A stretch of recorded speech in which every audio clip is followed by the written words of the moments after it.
જય માતાજી, જય મેરડીમાં.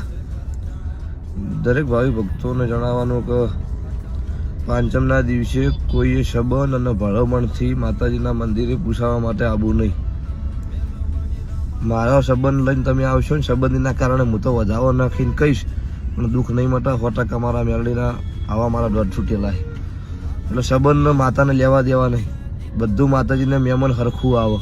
પ્રશ્ન બીજો, મારા ગામનો સંબંધી હગાવાલો મુનાના દબારી ઠાકોર કે રાવણદેવ કે પરમાર ગમે તે સમાજ, દરેક સમાજનો કોઈનો હગાવાલો અને હગાવાલા કોઈ સંબંધનો ફોન કરીને નહીં કહેવું ભાઈ નંબર લખાઈ આવો, બરોબર? કોઈ સંબંધનો દુરુપયોગ થાય, અમારા ગામના કોઈ માણસને ખોટું લાગે એવું તમે મહેરબાની કરીને કોઈ ન કરજો, બરોબર? જેનો કોઈને જરૂર હોય તે આવીને વહેલા 5 વાગે માતાજીના મંદિર નંબર લખાઈ દે, બરોબર? 200 નંબર પરમાનન્ટ છે, એના ઉપર 1 નંબર નહીં લેતા. પ્રશ્ન બીજો કે તમે તમારી રીતે રાઈટ છો, પણ અમુક જગ્યાએ અમારા ગામની પબ્લિકને અમુક વાતે હેરાનગતિ થાય છે, બરોબર? એટલે બીજું કે રાતે કોઈના આવીને મુના મંદિરે હોવાની આશા આવવું નહીં. કેમ કે બધી રીતે હચવાતું નથી. આ ચમ કેવું પડે છે એ તમારો મનથી વિચારજો, ચમ આવું કહેતા હશે. અમારા ઘેર 5 મહિના આવીને હુરે એનથી અમને કોઈ દુઃખ નહીં, પણ કોઈ વાતે હચવાતું નથી. હા, જગ્યાનું એડજસ્ટમેન્ટ થાય તો પછી બધી સગવડ કરીશું.